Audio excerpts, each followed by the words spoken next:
Honorables web téléspectatrices et téléspectateurs de Diaf TV, bonjour et merci de nous renouveler votre fidélité pour cette édition de Notes de lecture critique du livre présenté par l'indéboulonnable Pierre Giscard Itéki. Son invité cet après-midi est un fin connaisseur du Cameroun et de la Côte d'Ivoire. Il est expert comptable, docteur en droit et consultant international. Il enseigne la géostratégie des entreprises et le droit de l'ingénierie financière aux étudiants de Master 2 et Master of Science des universités africaines et notamment à l'Université de Cocody en Côte d'Ivoire. Il est aussi l'auteur de plusieurs ouvrages, dont Géostratégie des entreprises, propositions pour la zone OHADA, chef-d'œuvre pour lequel il nous fait l'honneur de venir en parler sur notre plateau. Et oui, Dr Claude Garrier, 30 années de présence africaine, est bien notre invité ce jour. La régie m'informe qu'ils sont déjà de l'autre côté du plateau. Ensemble, savourons ce grand moment d'échange. Pierre Giscard, à toi l'antenne. À tout à l'heure. Bonjour Monsieur Claude Garnier, bienvenue sur les antennes de Diaf TV.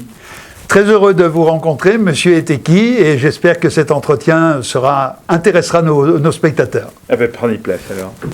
Merci de nous faire l'honneur d'accepter l'invitation d'Diaf TV. Vous venez de commettre un livre intitulé « La stratégie des entreprises ». Je voudrais vous poser une question d'entrée de jeu, c'est de savoir si vous vous sentez véritablement dans la peau du plaidoyer de l'émergence de l'Afrique. Alors déjà, mon livre s'appelle « Géostratégie des entreprises », autrement dit, des entreprises qui décident enfin de se tourner vers la planète pour conquérir des places là où il y a de l'argent. Donc, soyons clairs, l'Afrique est, pour une bonne part, si on prend les statistiques du FMI, le bas du tableau, s'agissant du PIB, en PPA, c'est-à-dire en parité de pouvoir d'achat. On trouve l'Afrique aux environs du 90e rang. Bien. Donc, la question, c'est d'en sortir. En sortir, ça veut dire vendre à des gens qui ont de l'argent. Les gens qui ont de l'argent, c'est simple. C'est la triade. D'abord, autrement dit, l'Amérique du Nord, l'Union européenne occidentale de préférence, le Japon, auquel on peut ajouter l'Australie. Là, il y a de l'argent. C'est là où il faut vendre. Il faut pour cela fabriquer là où les salaires sont plutôt bas, parce que ça permettra de réaliser des marges et d'être concurrentiel au niveau des prix. L'Afrique a des salaires malheureusement très bas. Lorsqu'on voit qu'il y a 2 ans maintenant, la Côte d'Ivoire a fait passer brillamment son salaire minimum à 65 000 francs CFA par mois. Sauf que je connais des gens qui n'en gagnent que 25. Il y a une part importante de la population qui est hors droit d'une certaine manière dans ces pays d'Afrique. La Côte d'Ivoire n'est pas très bien placée, mais les autres ne le sont pas mieux. Bon. Donc, ces salaires bas, eh bien, c'est pas très gentil, mais exploitons-les pour vendre dans les pays riches. Qu'est-ce qui s'est passé en Chine? La Chine a commencé à des salaires minables et aujourd'hui est en train de monter en gamme de production parce que justement ces salaires ayant grimpé à force de développer son industrie, il a fallu embaucher des gens, donc augmenter les salaires. Donc maintenant il faut vendre des produits et fabriquer des produits de meilleure qualité qui se vendront plus cher, laissant au Vietnam par exemple le plaisir de fabriquer le bas de gamme. Mais nous reviendrons sur l'Afrique, c'est pareil. Il faut, pour que ces salaires grimpent, que l'industrie se développe. Non. Il ne faut plus que l'Afrique ne fasse de vente ou à peu près de produits de base. Nous reviendrons. Donc, certainement. Il faut se lancer dans la production industrielle. Et la production industrielle, il faut la vendre là où il y a de l'argent. Voilà. Nous reviendrons certainement sur l'ensemble de ces éléments que vous avez d'ailleurs de façon très illustrée et de façon très illustrative développés dans votre bouquin. Mais j'ai bien compris que vous revêtez avec une certaine aisance la posture de plaidoyer de l'émergence de l'Afrique. Qu'est-ce qui justifie cette posture? Comme vous l'avez dit tout à l'heure, il y a 34 ans que je suis en Afrique subsaharienne. Que, malheureusement, j'ai vu une Afrique subsaharienne qui ne se développe pas beaucoup. On peut raconter tout ce qu'on veut. Lorsqu'on dit que le PIB, et on s'en gargarise, est de 9%, moi je ne demande pas de dire ça, c'est la mesure de votre appauvrissement. Parce que lorsque vous vendez des fèves de café ou de cacao, d'abord vous ne devriez pas vendre des fèves, mais des tablettes de chocolat et des des paquets de café en moulu ou même du café soluble. Faire la transformation jusqu'au niveau de la consommation, de façon à ce que toute la plus-value, ce soit vous qui la ramassiez et pas d'autres. Bon, ça c'est un. Mais pire encore, lorsque vous vendez des minéraux sous la forme de minéraux bruts, du manganèse en Côte d'Ivoire, il y en avait, il n'y en a plus. Du coltan, il y en a encore en Côte d'Ivoire, pourvu que ça dure, parce que ça ne durera pas éternellement. Il n'y a pas de minéraux reproductibles. Bon, donc, l'or de la Côte d'Ivoire s'enfuit sous forme de minerais. Et il va être transformé ailleurs, en bagues, en bijoux, en pièces de monnaie ou en je ne sais pas quoi, mais c'est ailleurs que sera fait. Autrement, la plus-value sera ramassée ailleurs.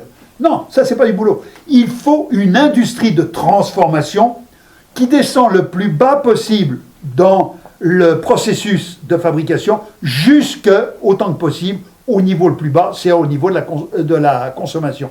Produire du produit de consommation. Autrement dit que les ouvriers qui fabriquent, les ingénieurs qui conçoivent, les gens de marketing qui font les études de marché, ce soient des gens d'Afrique, et pas des Anglais, des Allemands, des Français, des Australiens, tous gens tout à fait gentils, mais chacun vit pour son compte et pas pour le compte des autres. Hein.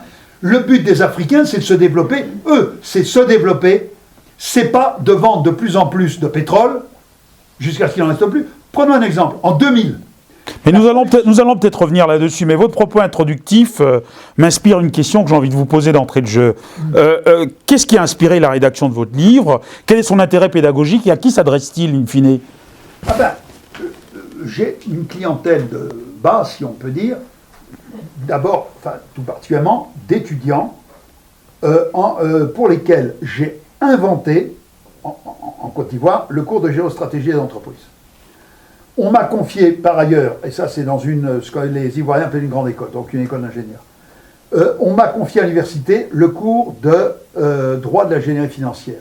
Et au lieu d'enseigner que les bêtises, comment on fait un petit emprunt, comment on fait une petite augmentation de capital, ça c'est de la bricole, c'est rien. Le problème c'est les outils complexes pour faire des montages de façon à ce que les entreprises soient rentables, autrement que leurs bénéfices augmentent. Bénéfices, ça veut dire moins d'impôts, moins de salaires, moins de frais d'énergie, de façon à augmenter les marges bénéficiaires. Alors, augmenter les marges bénéficiaires, c'est la rentabilité de l'entreprise, c'est la possibilité de casser des prix pour conquérir des marchés. Voilà. Donc, les entreprises que je connais malheureusement, je suis très content de les connaître, mais ce qui est malheureux, c'est qu'elles restent enfermées. Bon, en Côte d'Ivoire, vous avez des gens qui sont très heureux parce qu'ils vendent des nouilles, des pâtes alimentaires au Ghana. Bon, c'est bien, mais enfin, Ghana, c'est le voisin de palier. Bon, ce qui serait intéressant, et ils vendent à des prix, bon, ce qu'ils peuvent. Ce qui serait intéressant, c'est qu'ils vendent en Afrique, en Union européenne occidentale, en Amérique du Nord, en Australie, où là, il y a des gens qui ont de l'argent, et qui ne demandent qu'à le dépenser. Donc votre propos, in fine, s'adresse aux décideurs de demain, si j'ai bien compris, c'est-à-dire qui sont aujourd'hui vos étudiants. Oui. Est-ce qu'il s'adresse exclusivement à cette catégorie de personnes? C'est votre seul segment visé? Non, j'ai évoqué cela parce que je les rencontre tous les jours, mais les chefs d'entreprise, il faut qu'ils se sortent de leur petit ronron. La Côte d'Ivoire notamment, mais elle n'a pas le monopole, Côte d'Ivoire vit à l'abri de très hautes murailles douanières, ce qui permet derrière de pouvoir ronronner et dormir tranquillement. Il faut sortir de là, c'est fini. Il y a un exemple que je donne et qui me paraît tout à fait intéressant. Ce ne sont pas les grosses boîtes qui vont à l'international, ce sont ceux qui vont à l'international qui deviennent grosses. D'accord. Voilà. Lorsque Marc Ladrette de la Charrière achète un petit cabinet avec une poignée de salariés, un petit cabinet d'analyse financière parisien. Mais il ne s'arrête pas là. Il aurait pu rester avec sa dizaine de salariés, faire des petites analyses, gagner sa croûte, et puis c'était très bien. Non. Il a l'idée que la place financière d'Europe la plus importante et historiquement de loin la plus ancienne, c'est la City of London. Alors il va à Londres et il achète un second cabinet qui est à peu près du même format que le précédent. Et puis que finalement, la principale place financière de cette planète, c'est quand même aujourd'hui New York. Alors il va à New York, il se trouve un cabinet qui avait été monté en 1912, qui ronronnait doucement, tranquillement, une petite boîte qui faisait un petit peu de l'analyse financière. Mais vous êtes déjà en train de rentrer dans le cœur de votre livre, qui est... petite bidule, oui. Rien du tout, ça devient Fitch Ratings, c'est l'une des trois plus puissantes et plus célèbres agence de notation de la planète. C'est parce qu'il est allé à l'international qu'il est devenu un grand. Sinon, il serait resté un petit cabinet de rien du tout. Voilà. Mais on a bien compris que tout le monde joue ça. c'est ce que vous appelez dans votre livre d'ailleurs la géostratégie des entreprises. Absolument. Mais on va rentrer dans le vif du sujet parce que c'est finalement ce qui intéresse nos auditeurs et nos téléspectateurs. En fait, dans votre livre, vous présentez 3 approches doctrinales de développement économique. Une approche française que vous qualifiez d'une approche très interventionniste, une approche américaine qui est plutôt l'opposé du modèle français et une approche intermédiaire que vous dénommez comme étant l'ordolibéralisme. On comprend également que dans ces 3 approches, il y en a une qui emporte votre intérêt, qui est la 3e citée. Pourquoi ? Eh bien, parce que, il faut voir l'aspect historique. Cette conception a été inventée par des économistes, juristes, historiens allemands, réunis dans ce qu'on appelle l'école de Fribourg, du nom de Fribourg-en-Brisgau, donc le Fribourg allemand, parce qu'il y a un Fribourg alsacien, un Fribourg suisse, qu'est-ce que je raconte ?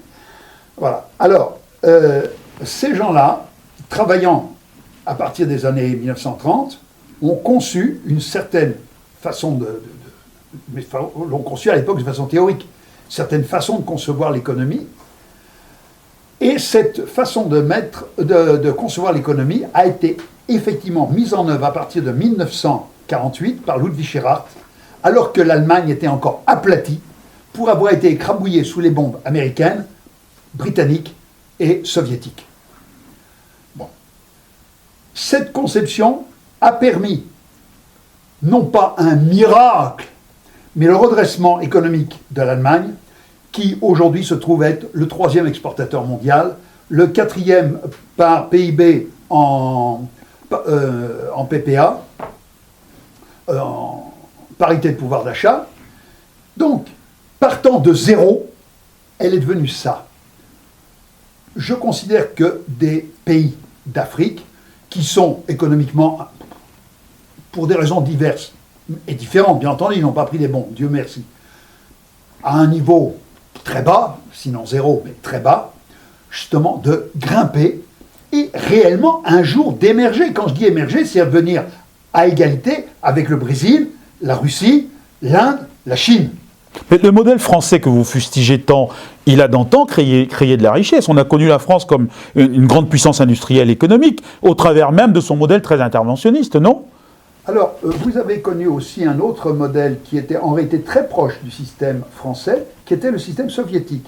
Sauf que le système soviétique s'est écrabouillé en 91-92. Ouais, mais là, il y a quand même un gap entre le système soviétique et le système français. Non. Expliquez-nous. Le système français est né, à partir de 1944, d'une alliance tout à fait pratique et réaliste entre Charles de Gaulle et le Parti communiste français, qui avaient été les 2 combattants français contre l'armée allemande et qui étaient devenus, à partir de 1944, en pratique grosso modo, les maîtres du pays.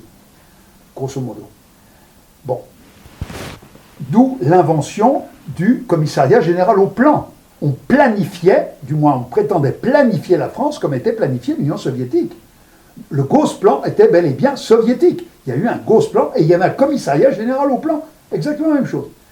Alors, donc, avec un interventionnisme très important, l'industrie automobile française, qui à une certaine époque s'est bien portée, s'appelait Renault. La Régie nationale des usines Renault. Et créer de l'emploi. Or, oui, sauf que... Et la France connaissait une prospérité. Sauf si vous preniez la presse automobile de 1955 à peu près, qui dénonçait que Renault ne payait pas ses cotisations de sécurité sociale. Elle arrivait à faire des tas de belles choses à condition de ne pas payer ce que les autres étaient tenus de payer. Ce qui n'est peut-être pas très avouable.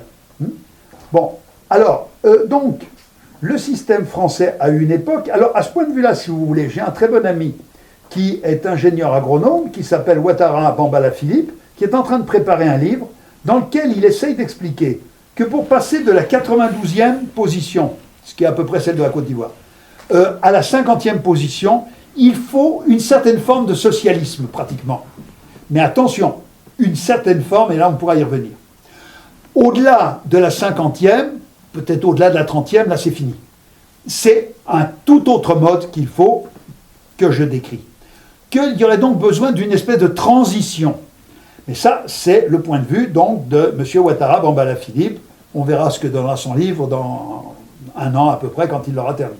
Mais dans le modèle qui semble emporter votre... Je ne vous coupe pas, mais c'est pour la bonne compréhension de nos auditeurs et pour aller rapidement sur le vif du sujet. Dans le modèle qui emporte votre faveur, qui est le modèle allemand, quelle est la particularité qu'il a ? Des particularités, il y en a beaucoup. Et en quoi est-ce qu'il se distingue des autres ? Et pourquoi est-ce que vous pensez qu'il est plus créateur de richesse et de développement que les autres ? L'ordolibéralisme, c'est un libéralisme à l'intérieur d'un ordre, c'est-à-dire d'une organisation, c'est-à-dire d'une intervention de l'État pour organiser le marché. Le marché n'est pas spontanément libre et concurrentiel. Comme aux États-Unis. Comme aux États-Unis. Lorsque le marché, on le laisse se débrouiller tout seul, il devient très rapidement monopoliseur. Parce que les plus gros bouffent les plus petits. Bon. Or, il faut que la concurrence reste pour en être justement dans l'enseignement des pères fondateurs. Si vous prenez ce qui a été écrit au XVIIIe siècle, on parle toujours de la concurrence, des vertus de la concurrence. Mais il faut dire qu'elle existe, cette concurrence. Or, la conception allemande, que Mme Merkel rappelait encore en 2011 ou 2012, elle disait à cette époque-là qu'il était regrettable qu'il n'y ait pas encore aujourd'hui un Walter Eucken, qui est justement considéré comme le chef de l'école, enfin, il est mort, considéré comme le chef de l'école de Fribourg. Il était regrettable qu'il n'y ait pas encore un Walter Eucken présent et qui conseille, qui donne des idées. Mais jusqu'à quel niveau la régulation doit aller dans le système allemand ? Alors, c'est simple. Alors là, c'est simple. Le rôle de l'État, c'est bien entendu d'assurer une sécurité sociale, etc., aux gens, disons, malades, démunis et tout ce que vous voudrez. Il faut bien voir que la sécurité sociale est une invention allemande de 1883-1884. Modèle bismarckien. Parce qu'il y a eu 4 textes. C'est pourquoi c'est étalé sur 2 ans. À cette époque-là, le maître de l'Allemagne, c'était l'empereur Guillaume Ier, et son chancelier s'appelait Bismarck, lequel ne passait pas spécialement pour un socialiste. Tout à fait. Mais il a inventé, justement, alors en prenant certaines idées au Parti socialiste qui était dans ses démarrages. Mais justement, prendre des idées intelligentes, c'est justement considérer qu'elles sont intelligentes. Et M. Bismarck n'a pas fait ça uniquement pour embêter les socialistes, mais parce qu'il a considéré que c'était nécessaire pour la population allemande. C'était le modèle par répartition. De la sécurité sociale par répartition. Oui. Par opposition au modèle beveridgien, qui est celui de la capitalisation. C'est à ça que vous faites allusion. Ah oui, non, mais ce sont des cotisations payées à des caisses publiques qui sont chargées, que les gens en bonne santé payent et les malades perçoivent. Les jeunes payent, les vieux perçoivent. Les gens qui ont un travail payent, et ceux qui provisoirement sont chômeurs, mais on ne va pas les entretenir, la question n'est pas là, mais au moins quelque temps, on va les soutenir. Bon. Parce qu'il faut être pratique. Lorsque on a une assurance chômage, l'assurance chômage est un gâteau pour les entreprises. Ça paraît absurde, parce que généralement, elles préfèrent tirer au canon contre. Mais elles ont tort. Parce que l'entreprise a besoin de quoi ? Elle a besoin de consommateurs qui viennent au supermarché acheter ce qu'elle fabrique. Tout à fait. Or, si, n'est-ce pas, on voit la mécanisation, l'informatisation, qui détruit de l'emploi à tour de bras. Bon, mais ça veut dire, lorsque, je ne suis pas spécialement admirateur du Parti socialiste français, il s'en faut de beaucoup, mais il faut quand même être pratique. Lorsqu'ils décident, ils l'ont fait par anticipation, ils l'ont fait trop tôt, parce qu'il y a une concurrence extérieure.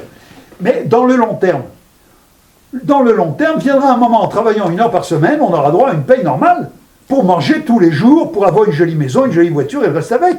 Mais ce sera nécessaire, parce que justement, cette unique journée où on ira travailler, on aura bidouillé 2-3 ordinateurs pour voir qu'ils marchent bien, que ceci soit bien réglé. On rentre à la maison et l'ordinateur continue de faire le travail. Mais dites, j'allais vous poser une question. Il faudra à un certain moment que, en quelque sorte, les 3/4 de la population soient en permanence, plutôt soit les 3/4 de la semaine au chômage et 1/4 de la semaine au travail, mais avec une paye plein pot. Ça, on va y arriver. Parce que sinon, ce qui est le cas actuellement, on supprime tous les salariés en disant qu'ils ne servent plus à rien puisque les machines font le boulot. D'accord. Sauf que du coup, le supermarché, il ne va plus rien vendre. Parce qu'il n'y aura plus de clients. Si. Parce qu'il ne faut jamais oublier que la paye a économiquement 2 versants. elle est une charge pour l'entreprise, c'est évident, mais elle est aussi la source du chiffre d'affaires de la même entreprise. Absolument. Donc, si vous supprimez la paye, vous n'avez plus la charge, d'accord, sauf que vous n'avez plus non plus le chiffre d'affaires. Et l'entreprise ferme, du coup, faute de chiffre d'affaires. En tout cas, factuellement, c'est pas dans cette direction que s'achemine l'Allemagne. L'Allemagne a un taux d'emploi, un taux de chômage relativement bas, mais avec un niveau de pauvreté des travailleurs relativement important. Est-ce que vous ne pouvez pas, à partir de ces deux éléments factuels, nuancer votre admiration pour ce modèle-là? Non, mais vous savez, les modèles, il n'y en a quand même pas des milliers. Hein. Oui, mais non, mais la question est précise, là. Actuellement, il y a deux modèles principaux qui sont dominants. Il y a, d'une certaine manière, les ruines soviétiques, que l'on trouve encore en France, que d'une certaine manière on trouve dans pas mal de pays d'Afrique, notamment les ex-colonies de la France, parce qu'elles ont copié servilement quelque chose de très mauvais. Bon. Et il y a par ailleurs le système américain, que l'on trouve notamment exposé par David Friedman, l'anarcho-capitalisme, autrement dit un capitalisme anarchaïque, sans aucun pouvoir au-dessus. L'État s'occupe des flics, s'occupe, disons, des policiers, s'occupe des militaires pour assurer les frontières et lutter contre les terroristes, mettre en prison tous ceux qui dérangent dans les rues, un point, un trait, rien d'autre. Ça, c'est le système américain. L'État n'a plus à exister en dehors de ça. Monsieur Garrier, on a bien compris. Ces deux si vous permettez, sont aussi mauvais l'un que l'autre. Si vous permettez. De mon point de vue, tout au moins. On a bien compris que de toute façon, vous avez une admiration, et je reviens sur la question. Et là, j'attends de vous une réponse précise. Vous avez une admiration particulière pour le modèle allemand. C'est évident. Alors, je vous dis, à la lumière des justement, à la lumière des éléments factuels, qui sont ceux d'une paupérisation. Non. C'est les statistiques qui nous le disent quand même. Oui, non, attendez voir. Alors, du coup, il faut aller très doucement dans les statistiques.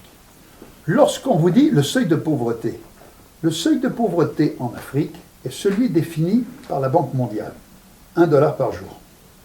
C'est-à-dire, grosso modo, 400 CFA. Le seuil de pauvreté en France, c'est les 2 tiers ou quelque chose comme ça, j'ai un peu oublié, du salaire minimum. C'est-à-dire quelque chose comme 600 €. Alors 600 €, ça fait grosso modo 400 000 francs CFA. Si mais où est-ce que vous voulez en venir, monsieur Garrier? Mais non, c'est que lorsqu'on vous dit « Ah, il y a paupérisation », c'est paupérisation par rapport à des seuils que l'État s'est lui-même fixé. Sauf qu'il fixe en Allemagne, en France... Mais c'est la règle pour tout, finalement. Non, attendez voir. Non. Si on veut comparer, il faut prendre les mêmes chiffres chez tout le monde. N'est-ce pas? Comme n'ont pas manqué de le rappeler un certain nombre de gens. Il y a des gens qui vont toucher leur assurance chômage en voiture. Tant mieux pour eux, certes. Il y en a d'autres qui n'ont pas d'assurance chômage. C'est ennuyeux. Or, lequel a une vraie paupérisation? Celui qui va le toucher en voiture, même si elle n'est pas très épaisse, ou celui qui n'en a pas du tout. Non, mais on peut approcher la problématique sous tous les angles. Vous pouvez la nuancer comme vous voulez, je l'entends bien. Mais factuellement, quand un travailleur qui travaille 40 heures semaine touche 800 € par mois, vous n'allez pas me dire que c'est un modèle sur lequel on devrait tirer des références quand même. Non, mais alors attendez voir. Nous sommes également dans un monde où il y a... alors, s'agissant de l'Union européenne, en restant rien que dans l'Union européenne, puisqu'à ce moment-là, vous parlez de l'Allemagne, donc l'Union européenne. L'Union européenne, comme le soulignait l'économiste Maurice Allais, est incohérente. À côté de quelques pays qui étaient ce qu'à une époque on appelait pays capitalistes avancés, on a collé toute une pagaille de pays qui sont au niveau du tiers-monde. Et certains peut-être pas très loin du quart-monde. Lorsque vous prenez le Kosovo, n'est-ce pas, le niveau de fortune au Kosovo est quand même des plus maigres, le moins qu'on puisse dire. Vous prenez même la Roumanie, c'est pourquoi Renault très généreusement construit des usines en Roumanie, c'est parce que précisément les salaires, ils sont particulièrement minables. Vous prenez les salaires polonais, il y a eu à une époque la plaisanterie du plombier polonais, parce que justement les salaires, au moins à l'époque en question, c'est-à-dire il y a une quinzaine d'années, étaient particulièrement minables. Bon, mais justement, du coup, il y a une concurrence à l'intérieur de l'Union européenne. Et l'Allemagne n'est pas en dehors de cette concurrence. Elle n'a pas le droit de faire des frontières avec des douaniers autour pour empêcher qu'entrent physiquement les Roumains, ni a fortiori les produits fabriqués en Roumanie, par exemple. Et va venir un moment, de la même manière, les produits fabriqués au Kosovo. Bon. Donc, c'est à l'intérieur de ce système aberrant. Au départ, on pourrait parler de l'Union européenne, mais ce n'est pas le sujet, je pense, du livre. Non. Voilà. Sinon, on pourrait voir comment a évolué l'Union européenne. Elle a eu des pères fondateurs qui avaient une certaine vue, et elle a aujourd'hui changé de main, elle n'est plus dans les mêmes mains. Alors qu'au départ, ce sont les pères fondateurs qui avaient une vue fédéraliste, on est entre les mains aujourd'hui du grand capital, qui lui cherche surtout les salaires les plus bas. Et périodiquement, on fait entrer une tranche de tiers-monde dans cette Union européenne, pour qu'en permanence, le patronat puisse imposer à ses salariés, vous acceptez au minimum pas d'augmentation de salaire, voire pire, sinon de toute façon c'est pas grave, on démonte en fout le camp. Mais on a bien compris que de toute façon... Ce qui fait que l'Allemagne fonctionne à l'intérieur de ça, d'où certains... Bon, par ailleurs, en Allemagne, ce que je soulignais, comment appelle-t-on ça? L'assurance chômage est une aide temporaire, très temporaire. Il y a un moment où c'est « aide-toi, le ciel t'aidera ». Les Allemands, historiquement, sont luthériens, avec tout ce que ça suppose d'un certain intégrisme moral. La corruption en Allemagne est probablement tellement dérisoire qu'on n'arrive pas trop à la voir. Qu'il n'y en ait pas du tout, c'est pas sûr. Mais le moins qu'on puisse dire, c'est qu'ils se planquent bien, parce que sinon ça fumerait. Hein, on va peut-être pas s'éloigner du sujet. Le ministre sujet sauter pour pas grand-chose. Donc, cette rigueur, c'est rigueur morale des politiciens, c'est rigueur des travailleurs qui doivent se trouver un travail. Et même si c'est un travail pas très rentable, il faut l'accepter. Bon, on a bien compris que vous soutenez... C'est une conception... Voilà. Comment appelle-t-on ça? L'assurance chômage n'est pas un mode de vie. Non, mais ça on a bien compris que vous soutenez corps et âme le modèle allemand, au-delà même de ses dérives. Maintenant, je voudrais aborder avec vous un autre sujet, si vous permettez. La perfection n'étant pas de ce monde, avec ce qui existe. Ça j'entends bien. Et alors on va faire avec ce qui existe. Puis ça nous fait une belle transition.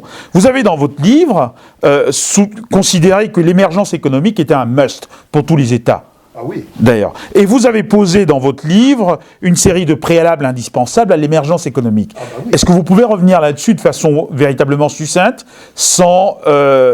évidemment, je sais que vous allez faire valoir votre talent d'enseignant, mais ici, comme nous sommes tenus par le temps, je vous invite à être relativement bref. Non, mais c'est très simple. Lorsque l'on parle d'émergence économique, ça veut dire que globalement, la population, ou au moins une bonne part, les 3/4 au bas mot de la population, doit se trouver dans des conditions meilleures. Bon, pourquoi est-ce que en Afrique, on ne verrait que des francs sur bois et que, sauf quelques politiciens qui ont l'opportunité de mettre leurs mains dans les caisses de l'État, il n'y a qu'eux ou à peu près qui ont droit d'avoir des belles voitures neuves? Non, il faut que, pourquoi pas, 3/4 de la population, au bas mot, puisse avoir une voiture neuve, puisse avoir un téléphone mobile du dernier cri et non pas un machin vieux de 5 ou 10 ans, puisse avoir, etc., une jolie maison et pas, pas une maison plus ou moins... Bon. Mais là, vous me parlez plutôt des conséquences d'une émergence économique, qui sont ceux de la redistribution. Mais moi, ce dont je parle, c'est les préalables. Quels sont les préalables? Poser deux questions. Non, mais on commence par la première, dans l'ordre qu'il faut. Ah ben, les préalables. Alors, c'est très simple. Bon, j'évoquais tout à l'heure le fait qu'un bon paquet d'ex-colonies de la France vit à l'abri de frontières terribles, vit à l'abri d'un système qui interdit, en fait, les mouvements d'argent vers l'extérieur. L'argent peut entrer, ça, de ce côté-là, il n'y va pas d'inconvénient, mais pas question de dépenser. L'UEMOA a pris une décision, elle a publié une directive qui s'impose à ses 8 membres. Alors, ce n'est pas tout de la zone UEMOA, mais enfin, c'est 8 des membres. Et les autres ont le même genre de réglementation qui a été mise en place par les institutions équivalentes à l'UEMOA. Il est hors de question d'acheter une filiale à l'étranger si 75% du prix de cette filiale n'est pas financé par une banque du pays cible. Mais quel est le petit Africain qui va se pointer à Toronto, puisqu'il y a un API, un accord sur la protection des investissements extérieurs, qui a été récemment, il y a presque un an maintenant, 6 APIE se trouvent dans les autres pays, le Niger l'a signé avant, etc., moyennant quoi ils se mettent l'accord de coup. est-ce que si un Africain, qu'il soit ivoirien, camerounais ou autre, n'a aucune importance, si un Africain veut acheter une filiale à Toronto, il faudra qu'une banque de Toronto le finance. Enfin, il en finance les 3/4. Quelle est la banque de Toronto qui va financer un investisseur africain et plutôt financer les 3/4 de ce que l'autre est censé investir? C'est peu vraisemblable. Autrement dit, l'UEMOA a pris une disposition qui, pratiquement, bloque toute action de géostratégie, les rend impossibles. Et c'est inacceptable. C'est inacceptable. Ça doit sauter. L'argent rentrera d'autant plus que l'argent entré pourra ressortir, que l'argent qui est dedans pourra sortir. Prenons un exemple inavouable, mais excellent. Lorsque, en 2013, est-ce que vous êtes en train de nous dire par là que l'un des préalables fondamentaux pour faciliter la compréhension de nos auditeurs, c'est la facilité des flux financiers? Ah ben c'est entre autres ça. Ok. Mais dans votre livre, vous développez un autre élément. Il y a parallèle à la liberté de circulation des capitaux, la liberté de circulation des marchandises. Tout à fait. La suppression des droits de douane, la suppression, à plus forte raison, des célèbres licences d'importation qui en fait sont attribuées à quelques petits camarades du régime en place, mais c'est pas acceptable. Il n'y a pas de raison. N'importe qui devrait pouvoir se lever un matin en disant « j'ai envie d'aller acheter à Dubaï ou ailleurs des appareils photo, je vais les importer, je vais les vendre, un point et un trait. » Non, il faut qu'il aille chez l'importateur agréé qui lui importera si ça lui fait plaisir et si ça lui plaît pas, il n'importera pas, c'est pas grave. Il importe des machins, des modèles vieux de 5 ans, 10 ans, sur lesquels il peut réaliser des marges parce qu'il achète quasiment des fins de série. Par contre, les plus récents, ça, les Africains n'y ont pas droit. Mais c'est inacceptable. Autrement dit, l'innovation, le dynamisme, l'invention sont interdits. Mais très bien. Vous avez, alors quand on parle des mouvements d'argent, la BRVM, la bourse d'Abidjan, dort du sommeil du juste avec 30 et quelques, je crois que c'est 37, sociétés cotées pratiquement depuis Houphouët-Boigny. Et c'est toujours les mêmes. De toute façon, ce sont les filiales de grands groupes qui ont dû, à l'époque, vouloir faire plaisir aux Houphouët en allant se faire coter. Si vous avez, en Côte d'Ivoire, un monsieur qui a conçu une tablette, comme celle que vous utilisez, il est à peu près inconnu, et de toute façon, cette tablette n'est vendue nulle part, ou à peu près. Bien, distribution des plus confidentielles. Si au lieu d'être ivoirien, il était chinois, ou coréen, ou japonais, il aurait des capital risqueurs qui se seraient occupés de lui, des banques d'investissement qui se seraient occupées de lui, on aurait fait ce qu'il faut pour qu'il vienne sur le marché financier, et il en serait à lever des millions de dollars pour que sa start-up puisse justement non seulement start, mais up. Or lui, il a monté son truc il y a 2 ou 3 ans, ça reste quand même un bricolage de village. Dans ce que vous conceptuel, au plan financier, au plan commercial, ça reste un bricolage. Malheureusement, alors que manque ces capital risqueurs, manque ces business angles, qui eux sont ces banques dynamiques. Les banques qui sont en Côte d'Ivoire, pour l'essentiel, enfin les plus anciennes, sont d'héritage français. Mais tout le monde sait que les banques françaises sont des notaires. Tout à fait. Sont des notaires. Bon, or, le développement n'a pas besoin de notaires. Ils ont besoin des risk-takers. Des gens qui prennent du risque. Des risk-takers. Bon, alors bien entendu, prendre du risque, ça ne veut pas dire prendre n'importe quel dossier, n'importe comment. C'est évident. Ça veut dire analyser soigneusement l'aspect marketing, l'aspect technique, l'aspect innovation, etc. etc. Donc on a bien compris. Financer pas n'importe quoi. Mais indispensable de financer, que ce soit directement la banque ou le capital risqueur, ou que ces gens-là aident, montent les dossiers qu'il faut, pour que ça vienne sur la BRVM, qui à ce moment-là deviendrait une machine financière dynamique. Ce serait une toute autre histoire. Bon, mais on a bien compris, si vous permettez, que le nerf de la guerre pour vous, ce serait le capital. Et qu'il faudrait créer les conditions pour que le capital soit accessible, pas les investisseurs. Oui, mais par ailleurs, je pense qu'il y a d'autres éléments que je vais m'autoriser sous votre contrôle à évoquer, qui sont notamment des éléments que vous évoquez dans votre bouquin, qui sont un préalable de l'état de droit, la capacité d'avoir dans des pays des géostratèges, des gens qui sont capables de lire les environnements économiques, ainsi de suite. Est-ce que vous considérez que l'ensemble de ces éléments sont des éléments incontournables pour l'avènement d'une émergence économique? Alors, il y a même un élément que vous n'avez pas cité, mais c'est pas grave, je vais l'ajouter. Il faut des qualifications techniques. Tout à fait. Bon, à l'époque coloniale, l'administration avait des vues extrêmement pratiques des choses de ce bas monde. Elle avait besoin de fabriquer ce qu'à l'époque on appelait des auxiliaires indigènes, payés à des tarifs de misère, pour éviter de faire venir des ingénieurs, etc. Bon, jusqu'au moins 1925, il y avait 2 ingénieurs forestiers pour toute la Côte d'Ivoire. Or, à l'époque, la Côte d'Ivoire était vraiment un vrai pays forestier. Bon, aujourd'hui, elle est quasiment déforestée.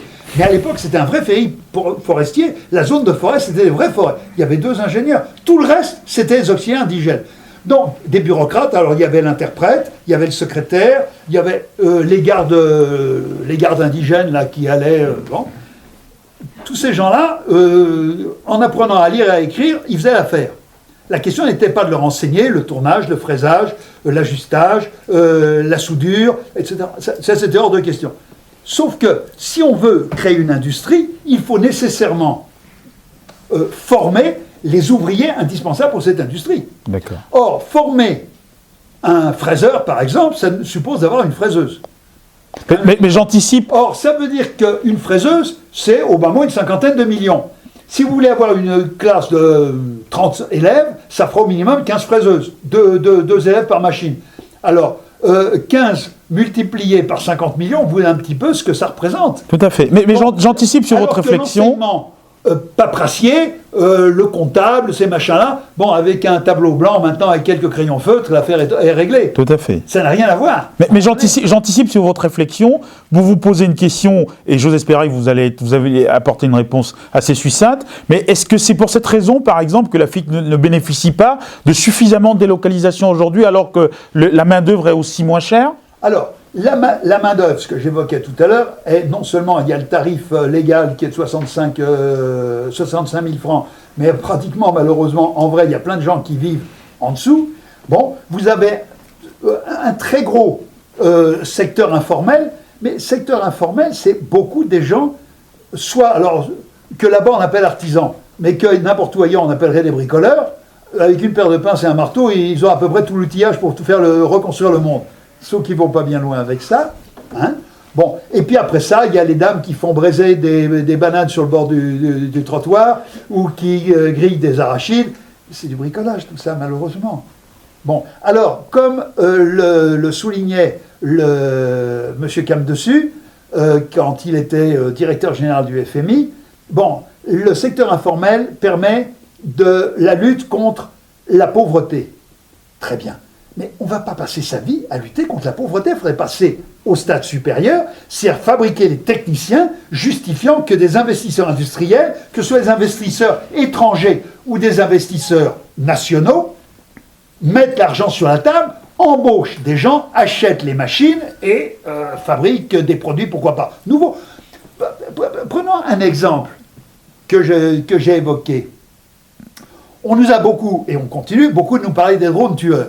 Les drones américains tueurs. Bon, c'est entendu. Sauf qu'aujourd'hui, vous avez dans plein de pays des clubs d'amateurs de drones. Alors, qui n'ont pas des drones tueurs pesant 800 tonnes, mais des petits machins qui vont avoir 50 cm de côté. Voilà. Sauf que ce petit machin peut porter une caméra et photographier un mariage. Bon.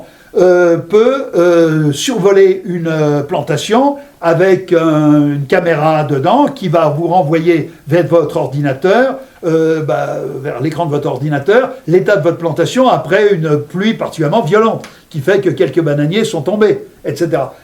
Qui fabrique ces drones en Afrique? Personne. Mais vous dressez là... Pourquoi? Oui, je comprends très bien. Vous dressez là un bilan relativement triste et très alarmant de l'Afrique. Et nous partageons, moi personnellement, je partage votre constat. Mais j'ai envie de vous poser une question. 50 ans après les indépendances, on en est toujours par l'émergence économique. D'ailleurs, dans votre bouquin, vous soulevez une question qui me semble pertinente et que je voudrais aborder avec vous. Et vous la soulevez de façon relativement péjorative en parlant de la France-Afrique. France-Afrique. Qu'est-ce que cela veut dire? À quoi cela renvoie-t-il? Est-ce que toute la misère de l'Afrique peut être imputable à cette conception, à cette relation-là? Non, toute la misère, non. Il y a un certain nombre de politiciens qui tapent suffisamment dans les caisses des États pour renforcer encore tout ça. Mais pour vous poser la question de façon prosaïque, si vous permettez, est-ce que la France serait la seule responsable de la situation catastrophique dans laquelle, en tout cas économique, dans laquelle ces anciennes colonies sont aujourd'hui? Non, malheureusement, l'exploitation de l'Afrique n'est pas un monopole français depuis belle lurette. Mais le problème... Vous parlez pourtant de la France-Afrique. Non, exactement, parce qu'au passage, je fais un jeu de mots, n'est-ce pas, pour les spectateurs qui n'auraient pas compris, c'est que moi, j'écris pas Afrique en un seul mot, mais en deux mots. A, accent grave, fric, F-R-I-C. Ah oui, bien sûr. Oui, non, mais il fallait donner la traduction parce que le jeu de mots n'était pas évident. Alors, justement, sauf que, malheureusement, c'est dans le même ordre d'idée, lorsque les voitures à Abidjan, lorsqu'elles sont importantes, elles appellent des France au revoir. Sauf qu'il y en a qui viennent de Suisse, d'Allemagne et d'ailleurs, mais elles s'appellent quand même France au revoir. Alors, France-Afrique, aujourd'hui, c'est l'ensemble, ce que j'évoquais tout à l'heure, l'ensemble de ces pays qui viennent acheter des produits de base, bon, que ce soit du cacao ou que ce soit du manganèse, ou que ce soit du coltan ou du pétrole, bon, qui se servent. Mais puisqu'on accepte de leur vendre, pourquoi est-ce qu'ils refuseraient d'acheter? Le client, lui, il demande à acheter. Si on dit, monsieur, on ne vend plus, on transforme sur place, nous, on a des industriels qui transforment. Ah bon, si vous ne vendez plus, vous ne vendez plus. Est-ce que l'erreur stratégique des Africains, c'est d'avoir donné trop de concessions industrielles à la France, des parts de marché énormes et ne pas suffisamment avoir multilatéralisé ces relations économiques? Il est très probable que de ne pas avoir assez multilatéralisé est une mauvaise chose, mais pire encore, de ne pas avoir investi sur place en industrie de transformation, alors ça c'est une erreur monumentale. Les produits de base ne sont pas faits pour être exportés, mais pour être transformés. Il y a un exemple auquel je tiens beaucoup. Un pays qui n'a pas une miette de produits de base intéressants, mis à part un peu d'herbe à donner à quelques vaches. La Suisse. La Suisse n'a pas une goutte de pétrole, elle n'a pas une miette de charbon, elle n'a pas une miette de fer, ce qui, à une époque, a été la grande industrie. Sauf que depuis déjà fort longtemps, elle a une industrie des montres, de l'horlogerie, elle a une industrie de la micromécanique, et là ça va très loin la micromécanique, elle a une industrie de l'armement qui fait plus ou moins partie de la micromécanique, au passage. Elle a de l'industrie, par exemple, lorsque on a des objets en matière plastique, il faut un moule pour un objet en matière plastique. Les Suisses font des moules très chers, très fins. Lorsque l'on veut des pièces de très haute qualité, on achète les moules en Suisse. Sauf que les Suisses, la seule chose qu'ils ont à vendre, c'est la conception de leurs ingénieurs et les mains de leurs ouvriers. Le charbon, le pétrole, le minerai de fer ou même les plaques d'acier qu'après ça ils vont refondre pour faire des alliages un peu plus subtils. Tout ça ils l'importent. Ils importent tout. Bon. Donc les produits de base, d'une certaine manière, on peut très bien s'en passer. Par contre, il faut toujours revenir à ce que disait Bodin au début de la Renaissance. Il n'y a de richesse que d'hommes. Or l'Afrique fait l'impasse sur la richesse homme. Pire encore, elle fait l'impasse sur la richesse femme. Combien il y a de filles qui ne sont jamais allées à l'école parce que comme elles ont inventé un vagin, elles vont faire des gamins. Mais le rôle d'une femme, certes, oui, la biologie étant ce qu'elle est, et les mammifères étant ce qu'ils sont, ça va être entre autres de faire des gamins. Mais entre autres, pas d'y consacrer toute leur vie. Surtout pas. Elles ont aussi 1300 grammes de matière cervicale qu'elles peuvent utiliser comme ingénieurs, comme ouvriers très hautement qualifiés, etc. J'expliquais il y a quelques années au Sénégal qu'un ouvrier très hautement qualifié doit être payé autant qu'un ingénieur. J'ai fait hurler de rire mes partenaires sénégalais. Je leur ai dit, attendez voir, je n'invente pas. Ça, c'était le point de vue d'un de mes clients de la Courneuve, qui fabriquait certains éléments des climatiseurs. Parce que, et je donne son argument, ce n'est pas le dessin de l'ingénieur qui part chez le client, c'est la pièce faite par l'ouvrier. Donc il faut que cette pièce soit parfaite. C'est une discussion qu'on pourrait avoir et qui pourrait être intéressante. Un ouvrier très hautement qualifié qui va faire la pièce parfaite. Et un ouvrier très hautement qualifié, il faut le payer. J'entends bien. Mais est-ce que nous pouvons revenir sur, parce que c'est ce qui intéresse au premier chef nos auditeurs et nos téléspectateurs, est-ce que nous pourrons vraiment revenir sur le diagnostic du manque, de la faiblesse du décollage économique de l'Afrique? De façon très schématique, est-ce que vous pouvez nous dire de façon très concrète quels sont les éléments clés dans votre esprit qui ont manqué et qui font en sorte que l'Afrique se retrouve 50 ans après où elle est aujourd'hui? Manque les ouvriers très hautement qualifiés. Oui. Manque le dynamisme bancaire, quel que soit bancaire au sens vague. Hein. Bon. Les apports en capitaux. Oui. Manque peut-être le culte de l'innovation. Le culte de l'innovation. Voyez-vous, un ingénieur ne manquait pas de nous dire un jour, qui lui était un homme ayant une quarantaine d'années, que quand il va dans son village, qu'il soit ingénieur, ça tout le monde s'en fiche, comme il n'est pas dans ce qu'on appelle la génération, c'est les gens qui ont plus de 50 ans, il n'a pas le droit d'ouvrir sa bouche. Il n'y a que les plus de 50 ans qui ont le droit de l'ouvrir. Mais à plus de 50 ans, pour beaucoup de gens, la fin de l'innovation et du dynamisme, c'est... Donc alors, vous nous avez parlé de l'innovation. L'innovation est indispensable. Aujourd'hui, nous sommes dans un monde d'innovation permanente. Les capitaux, la qualification. Ah oui, et pas des bureaucrates. Des bureaucrates, il y a un besoin, c'est entendu. Mais on ne doit pas fabriquer que des bureaucrates, on doit fabriquer des ouvriers très hautement qualifiés. La multilatéralisation des relations économiques. Évidemment.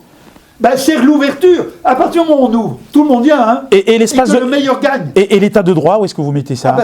Il est évident que dans la vue ordolibérale, le rôle de l'État, c'est de faire en sorte qu'il y ait une concurrence libre et non faussée, autrement dit qu'il n'y ait aucun monopole, donc aucun privilège d'aucune sorte, que les règles fixées ne sont pas mobiles tous les 15 jours, ce que l'on voit en France, où les lois, on fabrique des lois, puis on décide qu'elles ne seront plus... Il faut une certaine stabilité juridique. Il faut une stabilité, parce que lorsque dans la déclaration de 89, on dit sous réserve des abus qui auraient été déterminés par la loi. Mais il ne faut pas que ces abus soient dans les mains d'un clan qui s'emparait du pouvoir et qui fixe le niveau des abus tel que finalement, dès que vous levez un petit doigt, vous êtes en tort. Est-ce que c'est cette réalité inacceptable. Est-ce que c'est cette réalité que vous connaissez en Afrique depuis 30 ans, sur le plan juridique? Ça, de ce côté-là, malheureusement, je ne suis pas sûr que l'Afrique soit le haut lieu du libéralisme de la pensée. Il me paraît inquiétant que... Alors, ce que on voit venir, par exemple, à Abidjan, c'est à proliférer ce qu'on appelle la presse bleue, parce qu'elle est imprimée à l'encre bleue. Voilà. Qui prend bizarrement comme titre, et en copiant les graphismes, Le Figaro, Le Monde, etc. etc. C'est un comble. Bon. D'autant plus que généralement, ces gens-là crachent sur la France. Sur quoi ils n'ont pas complètement tort, mais enfin, il faudrait être cohérent quand même. Il ne faut pas copier les Bon, alors, qui écrivent un peu n'importe quoi. Mais comme ils écrivent vraiment n'importe quoi, tout le monde les laisse faire. Sauf, malheureusement, lorsqu'un homme politique veut non plus dire n'importe quoi, mais poser des points précis, techniques, d'anomalies flagrantes. S'il a de la chance, on se contentera de s'arranger pour lui couper ses rémunérations auxquelles il a droit, tout à fait. S'il n'a pas de chance, on va l'enfermer à la Maca. Donc on a prison, ce qui est quand même un peu ennuyeux. Mais vous êtes très illustratif, c'est très bien dans votre propos, mais on a bien compris, pour fixer les idées, que ce qui a manqué à l'Afrique aujourd'hui, ce qui nuit à son décollage, c'est la faiblesse de la sécurité juridique, c'est-à-dire le manque d'état de droit, le manque d'innovation, la faiblesse de la qualification, le peu de flux au niveau financier, c'est-à-dire les banques ne jouent pas leur rôle, hein, et une certaine je dirais, prévalence de la relation Afrique francophone-France qui donne des concessions et qui n'ouvre pas suffisamment l'espace de concurrence et de liberté d'entreprendre en Afrique. Est-ce qu'on peut s'arrêter sur ce constat? Grosso modo, c'est ça, oui. Alors, je voudrais passer à présent sur un des éléments qui est au cœur de votre bouquin et de votre pensée, c'est le concept de la géostratégie. Est-ce qu'en 2 mots, vous pouvez, pour la gouverne de ceux qui nous écoutent, définir ou alors élaborer un peu quelle est votre approche de ce concept? C'est simple. Bon, pour l'instant, au bas mot, l'Afrique, une bonne part de la population est dans la pauvreté, voire malheureusement dans la misère. Il faut être clair. Hein. La misère existe en Afrique. Il y a un mot qu'utilisent certains Ivoiriens, c'est mort subite. Mort subite, ça désigne le repas unique que s'il manque, eh bien, ce sera la fin du voyage. Et mort subite, c'est parce que justement, on n'est pas tout à fait sûr, chaque jour, d'avoir ces repas uniques. Et quand on dit unique, ça ne veut pas dire qu'il sera tellement abondant que, malheureusement, il est très, très rikiki, le repas en question. Donc là, je parle de misère. Bien. Alors, il est évident que sortir de cette misère est indispensable. C'est à l'État, il y a un moment où il faut quand même l'État, justement, c'est ça l'ordolibéralisme, c'est à l'intérieur d'un ordnung, d'une organisation. C'est un ordre, mais une organisation en même temps. C'est ça, un ordnung. Il faut prendre 2 mots français pour traduire, 2 mots français, oui, pour traduire ce mot allemand. Il faut un ordnung. Il est dans le rôle de l'État, non pas de jouer les agents économiques en instituant des monopoles au profit de quelques petits camarades, mais par contre de créer cet enseignement technique, parce que là, il faut beaucoup d'argent.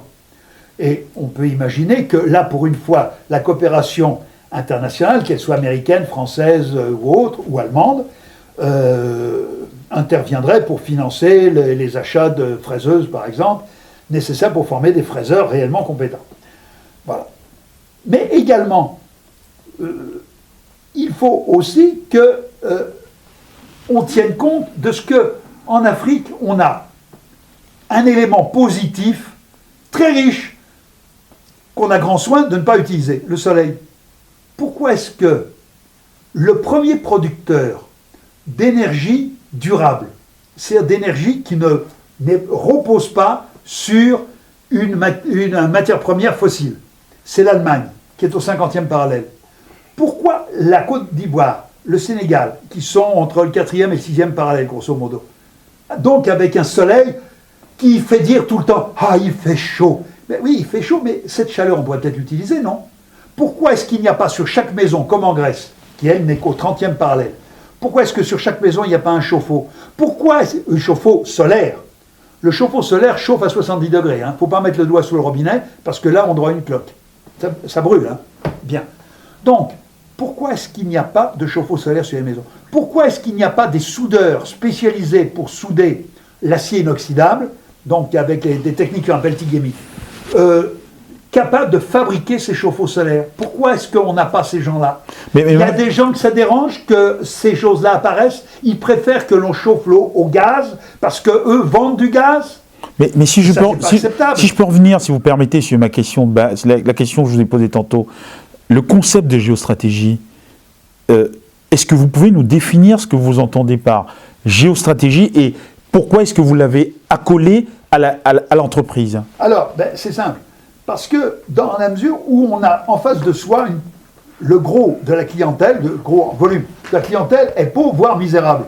Lui vendre quelque chose est assez douteux. Bien, il faut aller chercher l'argent où il est. L'argent, il est dans la triade, c'est-à-dire Amérique du Nord, donc États-Unis, Canada, Union européenne occidentale, Allemagne, Grande-Bretagne, France, Hollande, enfin tout le Benelux globalement, la Suède, ça c'est les gens qui ont de l'argent. Malheureusement, la Roumanie et le reste, ça c'est plutôt le tiers-monde. C'est des concurrents. Donc est-ce que vous êtes en train de nous dire que l'Afrique doit aller à la conquête du monde? Ah, c'est une nécessité, géostratégie. C'était une stratégie au niveau de la planète pour s'emparer des marchés là où ils existent, là où il y a de l'argent. Donc l'Amérique du Nord, l'Union européenne, le Japon, ça c'est la triade, l'Australie qu'on peut ajouter dans le lot, et bientôt on va pouvoir y ajouter la Chine parce que là aussi il commence à y avoir vraiment de l'argent. Hein. Bon, ça va devenir des clients et non plus des fournisseurs. Il faudra se fournir au Vietnam. Mais est-ce que l'Afrique est outillée pour approcher son émergence au travers du prisme que vous définissez? Alors c'est simple. Les Africains masculins ont 1400 grammes de matière cervicale, comme les autres humains. Les femmes ont 1300 grammes de matière cervicale, ce qui est normal parce qu'elles sont un peu plus petites et un peu moins lourdes. Il y a proportion à l'intérieur du corps. 1300 grammes, c'est pas dire qu'elles sont moins intelligentes, c'est simplement qu'elles sont plus petites et moins lourdes. 1300 grammes de matière cervicale, exactement comme les autres humains. La question, c'est de mettre au travail tout ça. Ça veut dire qu'il faut former tout ça pour que ça puisse être au travail utilement, pas simplement pour braiser quelques bananes ou griller quelques arachides, mais pour fabriquer, pourquoi pas, des climatiseurs, fabriquer des drones, pourquoi pas, des drones pour surveiller les installations électriques. Un drone peut survoler les installations électriques, ça se fait déjà en France, hein. Survoler les installations électriques pour voir que les fils n'ont pas été cassés. Survoler des bananeraies après une grosse pluie pour voir les bananiers qui sont tombés, etc., etc., etc., etc. Donc vous soutenez qu'il n'y a qu'à avoir des Africains qualifiés pour que l'Afrique aille à la conquête du monde? À partir du moment où vous aurez des gens qualifiés, vous trouverez toujours des gens pour venir leur donner du travail, surtout si leur salaire étant encore à ce moment-là relativement bas, on arrivera toujours à leur donner du travail. Mais vous savez... aucun problème. Pourquoi est-ce que les gens investissent en Chine? Pourquoi, quand je dis les gens, les multinationales investissent en Chine? Par générosité? Ah non, c'est parce qu'en Chine, ils trouvent du personnel qualifié. C'est simple. C'est simple. Pourquoi est-ce que ça commence à venir au Vietnam? C'est parce qu'au Vietnam, on commence à trouver du personnel qualifié. Vous pensez que proportionnellement, il y aurait plus de personnel qualifié en Chine qu'en Afrique? Ah oui. Proportionnellement? Ah oui, non, mais attention. La Chine, aujourd'hui, est en train de quitter le rôle d'usine du monde. Or, déjà, ça a supposé une certaine qualification pour être l'usine du monde. Lorsque vous prenez une mais il faut voir les types d'industries qui s'y installent. Non, mais attendez voir. Apple, Samsung, c'est quoi? Ce sont des Chinois qui les fabriquent, même s'ils sont... Oui, mais des chaînes de montage qui n'ont pas véritablement besoin de qualifications particulières. Attention. Aujourd'hui, lorsque vous prenez un camion qui s'appelle Renault, le moteur qui est à l'intérieur, c'est pas écrit dessus, mais c'est quand même ça, il s'appelle Dongfeng, il est chinois. Il est chinois. Non, mais j'ai quand même beaucoup de mal à croire. Il y a en Chine une vraie industrie très puissante. Les Chinois fabriquent leurs propres avions. Oui, mais ça, les Chinois fabriquent leurs propres navires. J'entends bien. Ce qui ne les empêche pas d'en acheter aussi ailleurs, qu'importe. Mais ils fabriquent. Ça veut dire qu'ils ont les ouvriers qui savent faire. Non, mais j'entends bien. Mais j'ai quand même du mal. Malheureusement, en Afrique, pour l'instant, les chantiers de construction navale, on a beau chercher, je parle d'Afrique subsaharienne, les chantiers de construction navale, on a beau chercher, on n'en trouve pas. J'entends bien. C'est dommage. Ouais. Les usines de construction d'avions, on n'en trouve pas. Les usines de construction de voitures, il y a eu quelques essais au Nigeria par Volkswagen et Peugeot, mais ça a pris fin. Il y a eu Renault qui a essayé en Côte d'Ivoire, il a laissé tomber. Sauf que ces gens-là sont au Brésil et ça fonctionne terriblement. Si vous prenez l'actuelle coccinelle Volkswagen, elle a été décidée, conçue au Brésil. Autrement dit, pour le gros du travail, ce sont des ingénieurs puis des ouvriers brésiliens qui ont fait le travail. Même s'il y avait un directeur allemand, pour le reste, ce sont des Brésiliens qui ont fait le travail. Ils ont décidé, ils ont constaté la présence d'un marché pour les vieilles coccinelles en États-Unis. Ils ont fait les études de marché montrant que ce concept, si on gardait le dessin extérieur, ça se vendrait bien. Ils ont conçu la voiture, évidemment aux normes modernes, et non pas aux normes 1950, évidemment. Aux normes modernes, elle se vend comme le pain. Mais Mais ce sont des Brésiliens. Donc il y a eu, je ne sais pas où ça en est maintenant, mais vers 81-85, il y avait une industrie aéronautique qui avait conçu un avion de combat brésilien, je n'entre pas dans le détail, je pourrais, mais je n'entre pas dans le détail, un avion de combat brésilien destiné justement à des pays pas très riches et ayant des pilotes pas trop compétents, considérant qu'un jet soit au sol à la maintenance, ou que soit en l'air au pilotage, des besoins nettement plus grands que l'avion qu'eux avaient conçu. Mais donc les Brésiliens avaient conçu un avion, et ils l'ont construit. J'entends bien. Ils n'ont pas réussi bien allemand.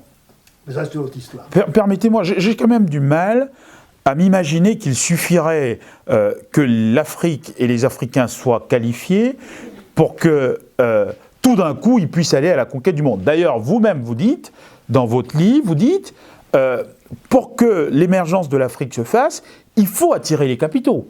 Et il faut que les capitaux trouvent de la main-d'œuvre qualifiée. Mais seulement, vous développez dans votre livre le concept du risque. Vous parlez du risque. C'est un risque. Innover, c'est un risque. Si vous permettez. Les innovations qui ont foiré, malheureusement, Non, mais je vais plus loin. Vous parlez du risque pays, vous parlez du risque de l'environnement des affaires. À quoi faites-vous allusion? Ah non, alors pour ce qui est du risque pays, il est évident qu'un pays qui est troublé cycliquement par des insurrections, où on commence à se mitrailler au coin des rues, ça n'attire pas les investisseurs. Quel est l'investisseur qui veut risquer que les personnels, notamment expatriés... Vous pouvez nuancer le premier postulat, qui était celui de l'exigence de la qualification comme condition suffisante. Non, suffisante, non, mais nécessaire, ça c'est oui. Ah ben d'accord, mais... Ah oui, non, mais il est évident que la stabilité politique est indispensable. Alors, si on va sur ce terrain-là, on va dépasser le livre que j'ai écrit et entrer dans d'autres considérations que je connais bien. Bon, il se trouve que quand on parle de l'Afrique, on se met tout de suite à parler de tribalisme. Bon, tribalisme. On va peut-être pas rentrer dans ce sujet, si vous permettez. Donnez une seconde. Parce qu'il ne nous reste pas beaucoup de temps. C'est pas grave. Tribalisme, ça veut dire qu'il y a des gens qui ont des vues différentes, des traditions différentes, un passé différent. Pourquoi les foutre d'office dans la même boîte, obligatoire, sous les ordres de quelqu'un qui va être tellement grand chef qu'il est quasiment Dieu le Père? Ça, c'est la conception française. Laquelle conception française a été imposée par M. Robespierre en 1793 à grands coups de guillotine. Eh bien, justement, c'est une très mauvaise solution. Je suis convaincu que si un pays comme le Mali, un pays comme la Côte d'Ivoire, étaient des pays fédéraux, autrement chaque région s'autogère sur quasiment tout, sauf les relations internationales, grosso modo. Hein. Bon. Ils auraient eu infiniment moins de raisons pour jouer de la Kalachnikov. Enfin, donc du même coup, ils auraient eu stabilité parce qu'il y a des régions qu'on préférerait et d'autres qu'on ne préférerait pas, mais ça sont les hasards de la vie. Mais il n'y aurait pas cette espèce d'acrimonie de certaines tribus, pour reprendre ce terme, hein, contre d'autres. Ça n'existerait pas. Parce que chacun s'autogérant pour énormément d'aspects, ça, là encore, je vais vous dire que ce que j'en considère, et je l'ai déjà publié sous forme simplement d'article, le modèle à suivre n'est pas le modèle français qui est un désastre, c'est une monarchie absolue à durée déterminée, avec un monarque qui n'est pas de droit divin, mais enfin de droit, on ne sait plus très bien de quoi, qui est, lorsqu'il fait sa campagne électorale, il en est quasiment à annoncer qu'il va changer le ciel et la terre. Vous prenez les 60 propositions de celui qui a été candidat avant d'être l'actuel chef d'État français, et ces 60 propositions sont parfaitement contradictoires les unes avec les autres, Dieu merci, mais laisse supposer qu'il va tout faire, y compris faire marcher les entreprises à sa botte, tel que c'est indiqué, oubliant son prédécesseur du même parti qui s'appelait Lionel Jospin, qui avait répondu que contre l'entreprise, l'État ne pouvait rien. Mais il y a quelque chose que je ne comprends pas dans votre raisonnement. Donc, si je prends l'exemple de la France, si vous permettez, pour vous suivre, attendez, pour vous suivre dans ce que vous venez de développer comme argumentaire, ce qui a précédé, ou alors ce qui a nourri l'ambition de la Révolution française, c'était bien quand même l'asymétrie des intérêts. Non. Non, quand je dis non, c'est qu'il n'y a pas eu une révolution, contrairement à ce qui est de bon ton de dire. Mais il y en a eu deux, l'une derrière l'autre. Non, mais quel que soit. Il y a eu la première, celle à laquelle vous évoquez, parce que c'est celle dont on parle toujours, et puis la deuxième, on n'en parle jamais. La révolution. La première, c'est celle de 89, oui, qui est une révolution bourgeoise. Voilà. Donc elle est partie d'une asymétrie d'intérêts. Exact. Non, mais attendez, ça c'est exact. Ça c'est la révolution bourgeoise, 1789. Qui continue en 90, bon bref. Et puis, vous avez la révolution de 1792-93, qui, elle, se fait dans la violence la plus grande. Le mot « terreur » a été inventé à cette époque-là, quand même. Hein. Ce qui est quand même déjà... Oui, si vous permettez que je poursuive... Or, ça, c'est le pouvoir donné aux gens les plus bas. Oui, mais j'entends bien. Mais si c'est une autre révolution qui a donné lieu à une autre constitution qui n'a pratiquement pas vécu, parce que ça s'est très vite terminé, de façon très violente d'ailleurs, puisque M. Robespierre a été décapité, mais qui continue à persister dans la pensée française. La pensée française est d'abord fondée non pas sur la liberté, mais sur l'égalité. Et une égalité conçue comme une égalité concrète, l'argent. Oui, mais j'entends bien. La question, il est hors de question que vous ayez 10 000 euros quand moi je n'en ai que 500. Donc, on va mettre, on en veut un, moi j'aurai 5 000 euros et vous aussi, basta. Non mais vous avez bien compris que ce que je refute dans votre raisonnement, en tout cas celui que vous avez tenu tantôt, concernant le Mali, c'est de considérer que parce qu'on a des trajectoires historiques différentes, on ne peut pas, attendez, permettez 2 minutes, qu'on ne peut pas en arriver à construire un État-nation. Ça, je ne partage pas ce point de vue. Pas selon n'importe quelle constitution, pas un État monolithique. Parce que le Mali, c'est quoi? C'est au nord des Touaregs. Non, mais le fédéralisme n'est pas antinomique de l'État-nation. Hein. Les États-Unis sont un modèle, par définition, de la construction d'un État-nation fédéraliste. Absolument. Donc le fédéralisme n'est pas une antinomie à la création de l'État-nation. Non, mais je n'ai pas dit que c'était antinomique, je ne l'ai pas dit non plus.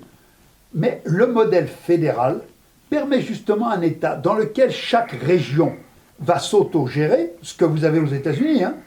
En États-Unis, le Delaware, par exemple, et le Nevada sont des paradis fiscaux, ce qui n'empêche pas M. Obama d'aller piailler contre les paradis fiscaux du Luxembourg et de la Suisse. Mais vous savez Sauf qu'apparemment, il a oublié de fermer les deux qu'il a chez lui.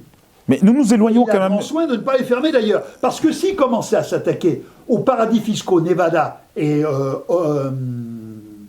Delaware, déjà au minimum, il perdrait les électeurs qu'il a dans ce coin-là. Et puis il y a peut-être d'autres qui aussi le quitteraient en se disant après avoir attaqué ces deux-là, il va nous attaquer nous aussi. Donc il perdrait sur tous les tableaux. Donc chaque région s'autogère. Prenez un autre exemple que les considérations financières-fiscales que je viens d'évoquer. Si vous prenez la peine de mort aux États-Unis, il y a des États qui l'avaient abrogée, qui viennent de la rétablir, d'autres qui l'avaient maintenue et puis qui maintenant qui l'enlèvent, et d'autres qui l'ont toujours conservée, ils s'en portent très bien. Et puis d'autres qui ne l'ont plus et qui n'en veulent plus. Mais vous êtes... Donc chacun, c'est pourquoi je parle de autogère. Donc tout ce qui n'est pas, ou à peu près, les relations internationales, c'est géré par des gouvernements locaux. Et tout ce qui est les relations internationales, que ce soit la paix, donc la diplomatie ou la guerre, ça, c'est le gouvernement fédéral. Vous savez, lorsque M. Hollande est allé faire ses premières grandes manœuvres au Mali, et qu'il s'est aperçu que c'était beaucoup plus compliqué que ce qu'il s'attendait, et qu'il avait en face de lui un ennemi beaucoup plus coriace que ce qu'il avait imaginé. Il n'a rien eu de plus pressé que courir à Bruxelles en disant « Les enfants, il faut venir m'aider ». Et c'est Mme Merkel qui lui a répondu « Mais monsieur... je ne peux pas mettre l'armée allemande en campagne. Ça, c'est le Bundestag et le Bundesrat, seul. » Eh bien voilà, cher monsieur Garrier, nous arrivons avec cette dernière conclusion au terme de notre entretien. Nous espérons tout de même que les téléspectateurs et les auditeurs de Diaf TV qui nous ont suivis tout au long de cette émission se sont fait une religion sur le propos que vous avez tenu et qu'au-delà même de votre propos, ont trouvé là des sources d'inspiration pour éventuellement se projeter dans le futur. Merci et merci à tous. Au revoir. Merci. Vous êtes très gentil de m'avoir reçu.